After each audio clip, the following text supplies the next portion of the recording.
안녕하십니까. 8월 27일 오후 김경국TV 시작하겠습니다. 도널드 트럼프 미국 대통령의 한마디가 정말로 엄청난 위력을 발휘하고 있습니다.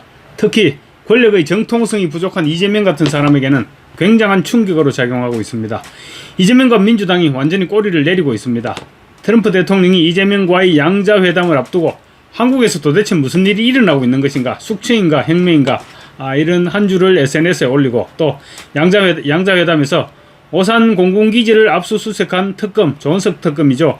그자가 우리나라에서 데려간 미친 잭 서미스인가, 이렇게 한마디 했을 뿐인데 지금 많은 것이 바뀌고 있습니다. 말씀드리기 전에 이재명이 워싱턴 윌라드 호텔에 투숙하고 있을 때 미국 현지 교포 여성분들이 호텔 앞에서 이재명과 김혜경의 귀가 따갑도록 시위를 하는 영상 짧게 보여드리겠습니다. SNS를 통해서 보신 분도 계시겠지만 정말 망신스러운 영상이 아닐 수 없습니다. 윤석열을 석방하라, 어떻게 도둑놈을 대통령으로 만들어 쪽팔려서 못살겠어, 어떻게 전과사범이 대통령이 될 수 있나, 국민들이 골비했지, 김혜경 도둑 X, 미친 X, 혜경아 국민 혈세로 스시 사먹자, 이렇게 외치는 장면입니다. 재명아 돈 보냈잖아. 윤석열이 석방하라, 석방하라. 혜경아 국민 혈세로 스시 사먹자. 어떻게 그런 놈을 대통령을 만들어, 세상에. 얘는 필수잖아. 세상에 어떻게 그런 자를 대통령을 만드냐고요. 아유, 국민들이 미쳤지. 국민들이 골 빈지. 아이고. 어떻게 그런 도둑놈이 대통령이 되냐고. 쪽팔려서 못 살겠다. 쪽팔려서 못 살겠다. 어떻게 대한민국 대통령이 정파 사범이 될 수 있냐. 호텔 입구에 의전차가 정차해 있는 것으로 봐서 이재명이 숙소로 도착했다가 어딘가 나가려고 준비를 하는 시간 같았는데 아마도 다 듣기지 않았을까 싶기도 합니다. 정말로 쪽팔려서 못 살겠습니다. 국가인권위원회가 윤 전 대통령이 탄핵당하기 이전부터, 그러니까 헌법재판소 탄핵심판 과정에서부터 윤 대통령의 방어권 보장을 주문했는데 당시 헌법재판소는 인권위의 권유를 철저하게 무시했었습니다. 윤 전 대통령에게는 보호받을 아무런 권리도 없다는 식으로 행동해왔습니다. 그 이후에도 마찬가지였습니다. 검찰이나 경찰, 공수처 모두 마찬가지였습니다. 심지어는 최근에는 특검 사무실로 강제 인치해가기 위해서 특수교도관들 10명을 투입해서 팔다리를 잡아 끌고 의자채로 옮기려다가 내동댕이 쳐지기까지 했습니다. 뿐만 아니라 외부 병원에 진료를 가면서 전자발찌와 수갑까지 채우는 그런 만행을 저질렀습니다. 인권과는 아예 담을 쌓아왔습니다. 그런데 트럼프의 SNS 한 줄에 태도가 돌변하고 있습니다. 뒤늦게 지금 모든 수사기관들이 국가인권위원회의 권고안을 수용하겠다고 밝히고 나선 것입니다. 국가인권위가 지난 2월 윤 전 대통령에 대한 방어권을 보장해줄 것을 권고했지만 6개월 동안 꼼짝도 하지 않고 있다가 트럼프의 한마디에 모든 수사기관이 수용하겠다고 입장을 급선회하고 나선 것입니다. 안창호 국가인권위원장은 27일 오늘 오전 서울 중구인권위에서 열린 2025년 16차 전원위원회에서 모든 수사기관이 인권위의 권고 내용을 수용했다고 밝혔습니다. 윤 전 대통령의 방어권 보장과 관련한 인권위의 권고에 대해 대검찰청과 고위공직자범죄수사처, 그리고 경찰청 국가수사본부, 국방부 조사본부, 국방부 검찰단 등 5개 기관이 수용 의사를 밝혔다는 의미입니다. 이들은 불구속 수사 원칙에 모두 수용하겠다는 의견을 냈습니다. 대검찰청은 법무부 인권보호 수사규칙을 원칙으로 하고 예규 등 관련 규정을 고려해서 비상계엄 선포와 관련한 수사에도 이를 준수하겠다고 했으며, 공수처는 헌법과 형사소송법의 원칙을 준수하겠다는 취지로 답변해왔습니다. 국수본과 국방부 검찰단은 각각 인권보호규칙 등에 따라서 권리보호에 만전을 기하겠다거나 군검찰에 입건된 주요 피의자의 불구속 수사가 진행되고 있으며 앞으로도 신중한 판단을 하겠다는 취지로 회신했다고 합니다. 직접 수사 사건이 없는 국방부 조사본부 수사단은 수사가 진행되는 부분은 없지만 앞으로 수사하게 된다면 인권위의 권고사항을 준수할 수 있도록 적극 검토하겠다고 응답했습니다. 인권위 권고안은 윤 전 대통령에 대한 방어권 철저 보장과 불구속 수사를 권고한 내용을 담고 있습니다. 이번 일을 보면 더 큰 권력에는 두려워하는 독재자들의 속성이 그대로 드러나고 있습니다. 독재자에게는 바로 힘이 정의입니다. 잘못한 것이 없고 떳떳하다면 트럼프를 두려워할 이유가 없는 것입니다. 그러고 보면 오산 공군기지를 압수수색해서 이번 사건의 단초를 제공한 내란 특검, 한국의 미친 잭 스미스라고 트럼프 대통령이 언급한 조은석 특별검사는 이제 큰일이 났습니다. 이와 함께 여의도 순복음교회 여의도 순복음교회와 이영훈 담임 목사의 자택, 그리고 극동방송과 김장환 목사의 자택을 압수수색한 해병특검 이명현 특별검사도 마찬가지입니다.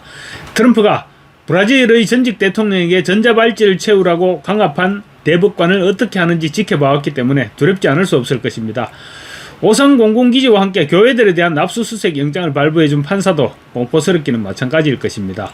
교회를 건드린 것은 미국의 건국 정신을 건드린 것이기도 합니다. 특히 이영훈 목사나 김장환 목사의 경우 정인도 아니고 참고인이었을 뿐만 아니라 이들의 경우는 미국 보수 진영에서도 상당한 영향력을 행사할 수 있는 그런 종교계의 거물들과 교류가 적지 않을 것입니다. 교회나 오산공군기지를 건드린 것은 미국 보수 진영에서 볼 때는 일종의 성역을 건드린 것이나 다름없을 것입니다. 이재명에게 잘 보이려 하다가 까딱자만 하면 이재명으로부터는 당연히 버림받겠지만 인생 종치는 수가 생기는 수가 있을 것 같습니다. 수사기관들이 일제히 인권위의 권유를 받아들이겠다고 나선 것은 이재명이 어떻게 당하는지 지켜봤고 또 이재명의 입김이 작용했을 것으로도 볼 수 있을 것입니다. 이러니까 보수 진영에서 트럼프 하면서 매달렸던 것입니다. 아마도 한덕수 총리에 대한 영장도 기각되지 않을까 싶습니다. 법률 전문가들의 말에 따르면 아무리 봐도 죄가 되는 부분이 없는데 구속 영장을 신청했기 때문입니다. 트럼프 이 같은 발언 이후 이재명과 좌파 세력들 그리고 정성호 법무부 장관, 내란 특검 등이 앞다투어서 트럼프 대통령이 들으라고 해명을 내놓고 있습니다. 트럼프가 한마디 한 이후에 국내 수사기관들도 이렇게 입장이 바뀌었고 또 이재명과 좌파 세력들 그리고 정성호 법무부 장관, 조은석 내란 특검 등이 앞다투어서 트럼프 대통령이 들으라고 해명을 내놓고 있습니다. 트럼프의 위력이 발휘되고 있는 것입니다. 민주당이라고 다르지 않습니다. 이재명의 대선 공약인 온라인 플랫폼 공정화법, 온펄법이죠. 온펄법 입법 계획에도 곧바로 제동이 걸렸습니다. 당초 한미정상회담 이후 온펄법 입법 재추진 여부를 검토하기로 했던 민주당이 논의를 무기한 연기하는 쪽에 무게를 싣고 있다고 합니다. 트럼프가 양자회담 이후 그날 저녁이었습니다. SNS를 통해 온펄법을 정면으로 겨냥했기 때문입니다. 만약에 온펄법을 계획대로 밀어붙였다가는 그야말로 벼락을 맞게 될 상황입니다. 온펄법은 미국과의 통상 마찰의 뇌관으로 부상했을 뿐만 아니라 트럼프 대통령이 미국 디지털 기업을 규제하는 모든 국가에 추가 관세를 부과하겠다고 경고했는데 무슨 수로 밀어붙이겠습니까?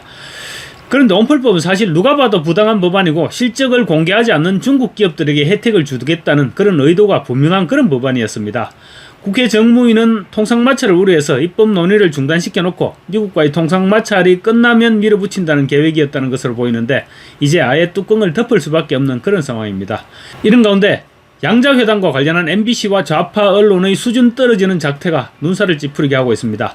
이재명이 방미 기간 동안 천문학적인 국익 손실이라는 참담한 협상 결과가 드러나기 시작하고 있는데도 불구하고 이 같은 결과는 외면하고 이재명을 부각시키는 데 정신이 없습니다. 트럼프가 이재명의 의자를 빼줬다는 것 하나를 붙들고 특급 의전, 극소수 정상만 받는 의전이라는 등의 쓸데없는 의전 포장에 집중하고 있습니다.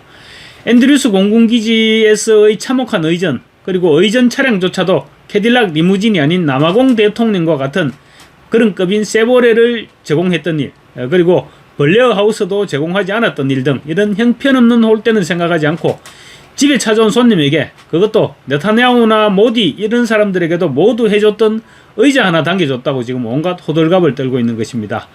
이와 함께 다른 언론들도 트럼프가 이재명을 스마트하다고 극찬했다, 돈독한 만남이었다, 선물을 줬다 이런 서잘데기 없는 칭찬을 하느라고 지명과 전파를 낭비하고 있습니다. 누가 뭐래도 이재명의 이번 양자회담은 굴욕 외교였습니다. 다 차치하고서라도 생방송으로 중계된 양자 접견에서 이재명이 등받이에 등 한번 기대지 못하고 조아리고 앉아서 트럼프에게 아첨하는 꼴만 봐도 말을 한마디도 못 알아듣더라도 어떤 상황인지 짐작하기가 어렵지 않습니다. 내용상으로도 기존 3,500억 달러에서 1,500달러를 얹어 투자 금액만 5천억 달러로 높아졌고 투자 이익금에 대해서는 입도 열지 못했습니다. 5천억 달러면 4,100억 달러에 불과한 우리나라의 외환 보유고보다도 더 많은 돈입니다. 3,500억 달러를 깎기는커녕 이재명의 개인 리스크 때문에 오히려 1,500달러나 더 얹어주는 그런 결과가 나타났습니다. 그게 과연 끝이겠습니까? 상태가 이 정도인데도 기성 언론들은 이재명을 칭송하기에 정신이 없으니까 이게 바로 대한민국 언론의 현주소입니다. 감사합니다.